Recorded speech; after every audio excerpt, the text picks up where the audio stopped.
Hi, and welcome to Parashat Vayeshev. And in this parasha, we will be discussing with the Alshech's wisdom why it is that God insisted that we go down to Egypt as slaves before receiving the Torah.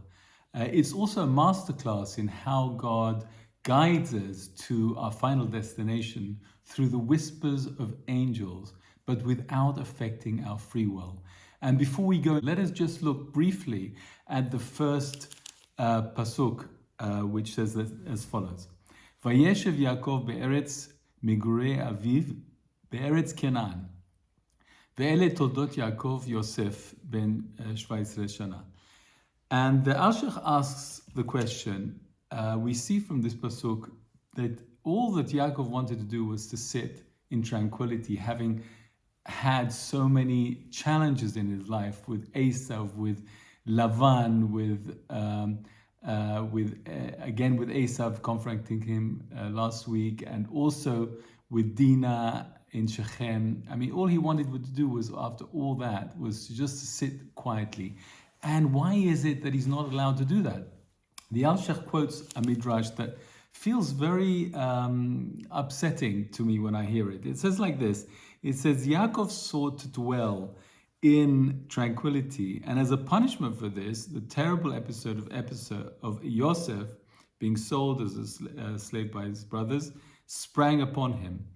And the Midrash said, is it that which set aside for the tzaddikim in the world to come is not sufficient for them, that they also seek tranquility in this world? And it seems fairly harsh. And even the Alshech says, why is it not possible for Yaakov to enjoy the fruits of his work here in this world, whilst retaining the principle in Olam Haba?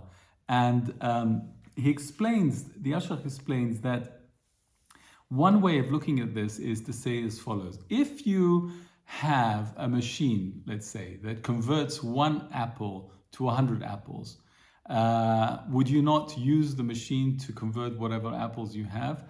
And he's suggesting that Hashem gives the tzaddikim an amazing conversion. He says, you can have your apples, your fruit in this world, but if you invest the fruit in Olam Haba, I will convert it to 100. So obviously, if you're spiritually inclined, you would go with the deal that Hashem has given you. But even that is kind of not sitting well in my heart, and because I heard that one of the questions they ask you in Olam Haba when you go there, they say, well, did you enjoy my world? And I would love to be able to say yes. And part of that is enjoying the fruits of the Olam Hazeh. And so the Alshech proposes a third and more satisfying answer for me anyway. And that is that in order to understand that, and also to understand the connection between this first pasuk and the previous chapter, which is all about Esav's genealogy, and also the pasuk, and also the connection with this pasuk and the whole saga of Yosef, you first have to go back to a statement that we read in Lech Lecha. And we covered this a bit in Lech Lecha, but here's the statement. Let me read it to you. It says, you shall certainly know that your offsprings shall be aliens in a land not of theirs own, and they will serve them and they will oppress them for 400 years.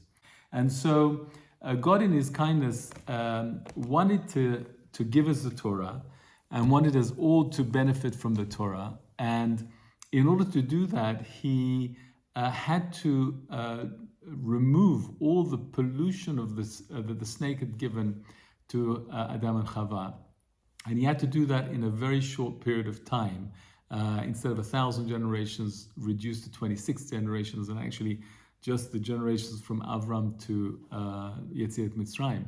And how does he do that? He sends us into slavery as a cleansing, like going to a dry cleaners. It cleanses us to be able to receive the Torah. And in fact, only 20% of the Jews managed to come out, because he doesn't interfere with our free will. He gave the free will to all the Jews. Do you want to come out, or do you want to stay in Egypt? And unfortunately, 80% stayed in Egypt.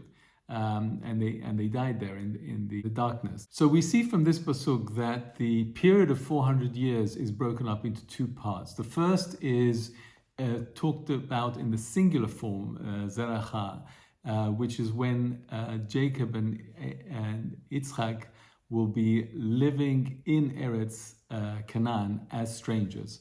And then the second part, when we become much more numerous in numbers, that's when we go down to Egypt, then the oppression and the slavery will take place. But the 400 years will start from Zarecha Avram, the inheritance of Avram, which is Yitzchak. From the birth of Yitzchak to the end of slavery is 400 years. Now, in order for that to be actuated, it was important from Hashem's perspective that both Yitzchak and Yaakov were living in Canaan, but as strangers, so that premonition of 400 years will be activated. And if not, the Alshech says that if Yaakov was allowed to live in tranquility, then the 400 years would have to start from his descendants, Yoseph. And that's why Yaakov wasn't allowed to stay in tranquility, so that the 400 years would have started and continued from his father's birth, Yitzchak. And that explains, I think, to my mind, much more in much more peaceful ways, that why Yaakov had to live in a state of anxiousness, which is what happened when his beloved Yoseph was taken as slavery. So now let's look at the pasuk which I mentioned earlier, where Hashem guides us through the whispers of angels. What am I referring to? I'm referring to verses 15 to 18, when I think this is one of my, when I read this parasha previously, I thought, well, this has got to be one of my heroes of the parasha. Who is it? It's an unknown man that meets Yosef in the field and asks him, you look troubled, what's the matter? And Yosef says, I'm looking for my brother. He says, oh, they've gone to Dothan. And he exits stage. And he doesn't even have a name. But this man, the whole of the process of us going to Egypt and becoming slaves and coming out and getting the Torah is in his hands, so to speak. If he wasn't there directing Yosef to Dothan to see his brothers, it wouldn't have happened. So who is this guy? And the Alshech says, actually, this guy is 3 separate angels. And he says they're 3 separate angels because in verse 15, we see that the man is mentioned 3 times. Vayimtzehu ish, he found him. Vayishalehu ish, and he asked him. Vayomer ish, and he said to him. And because of that, the Alshech said there are 3 separate angels. Why do we need 3 separate angels? Because the angels are giving him 3 separate messages. Hashem wanted Yosef to go down to Egypt. And we'll come in a minute to why that's the case. But he wanted to go down, and so he wanted to direct Yosef to the brothers in Dothan.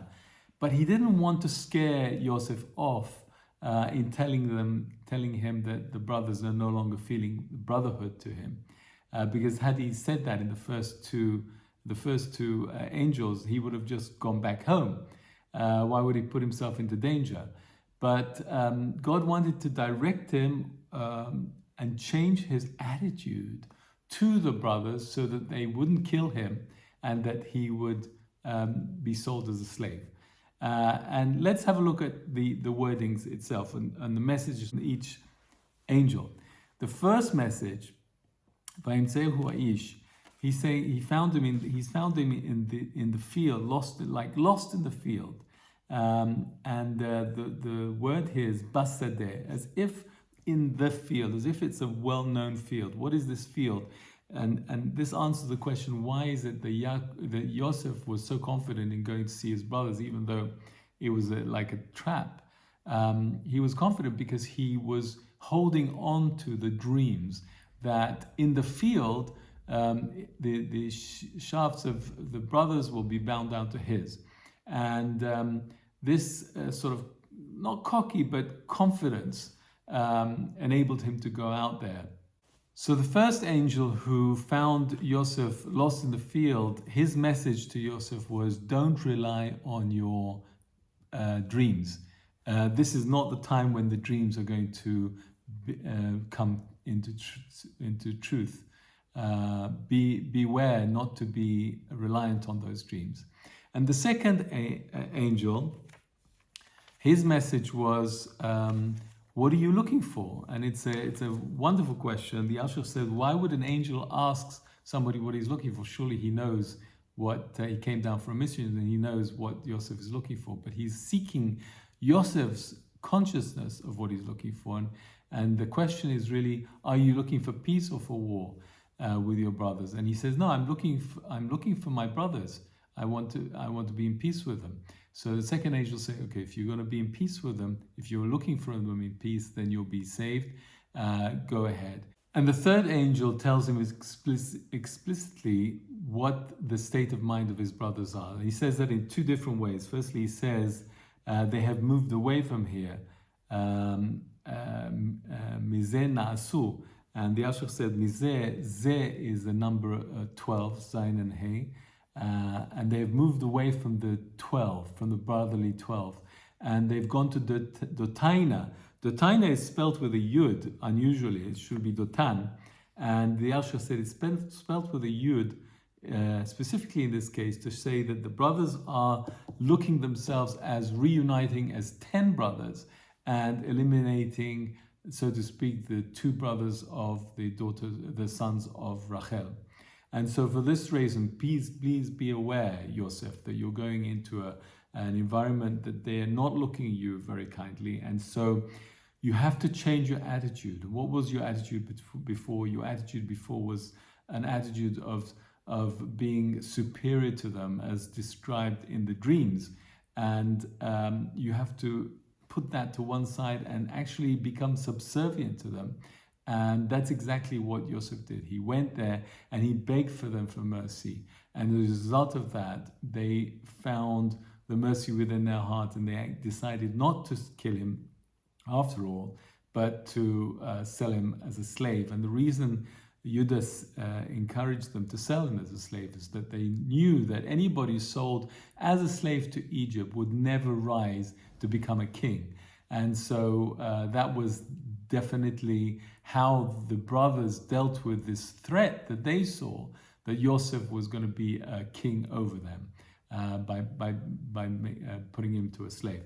So we can see by this the amazing pattern in which God guides us to the final destination without affecting our free will. So that we ask the question, why is it that God wanted to send us to Egypt? And the Alshech offers 6 answers.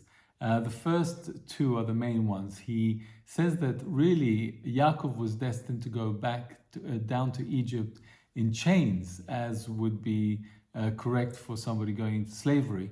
And in order to spare him of that, Hashem organized that Yosef will go down first and pave the way for a kinder entrance into Mitzrayim. The second reason is that Yosef was going to serve as a chariot of the Shechina. And the Shechina went down with Yosef, even though it was going down to Tumah, to impurity. It went down with Yosef in order to create a sort of barrier of safety that would allow the Bnei Israel to come down without being completely affected by the impurity of Egypt, and so survive that whole trauma of 400 years, of 210 years in Egypt, and to come out as still alive, so to speak. So that was the second reason. The third reason was that we see that this is a cleansing for the Lashon Hara that Yosef did. He said that the sons of Leah were calling the sons of Bilhah and Zilpah sons of slaves. And so for that reason, Yosef was sold as a slave. Also, he was accusing the brothers of gazing at the Canaanite woman, and for that he was tested by Potiphar's wife. He also accused the brothers of eating flesh of a living animal, and for that he was stripped of his tunic and that was dipped in the blood of a goat. And finally, Yaakov was himself punished for not reprimanding Yoseph for the lashon hara he gave on his brothers. So those were the reasons that the Alshech says we moved down to Egypt. But ultimately, the main reason for going down to Egypt was for us to be cleansed as a nation so that we can receive the Torah. But we can see the guidance through these angels of Hashem to ensure that Yosef ends up in Egypt and paves the way for the exile, cleansing his sins, and he has an opportunity to rise to greatness that the Hashem has prepared for him, and to be a ruler over Egypt and over the world, and that the Shechina should be with Yaakov when he comes down to Egypt before the exile begins, and that Yaakov's offsprings should never be subjugated completely to the tumah, to the impurity of Egypt, and not be spiritually lost. So there you have it, and really my blessing to you in this parasha is that we should all be sensitive to the whispers that Hashem gives us through His angels, that encourages and directs us to the end goal that He wants us to get to. And I think, how do we identify those whispers from other noises that we have in the world? And I think it's when you hear something unusual that takes you a little bit off guard, that you'll realize that this is a voice of an angel telling you to move. And when I encounter many people's experiences and stories of their lives, each person knows when they're looking backwards, well, that was a turning point, and it was typically as a result of a whisper from an angel. So may we all be sensitive to listen to the angels that God sends us, and to redirect our course, recalibrate, like ways, if we take a wrong turning, let us hear the angels to bring us back onto route, so that we can get to our final destination in as easy way as possible. Wishing you a wonderful Shabbat. This week we're going to be going to Mitzpeh Ramon, which is in the desert, to look at the meteor shower that's going to happen on Tuesday, Wednesday. So we're going to be recording the Zoom from the desert, and I hope you'll see us there. We have an amazing discussion with my wife Yocheved, who will be helping us to unravel this beautiful parasha together. So that's next Tuesday. That's Tuesday at 7 o'clock. Look forward to seeing you then. In the meantime, have a wonderful and blessed week. God bless. Thank you.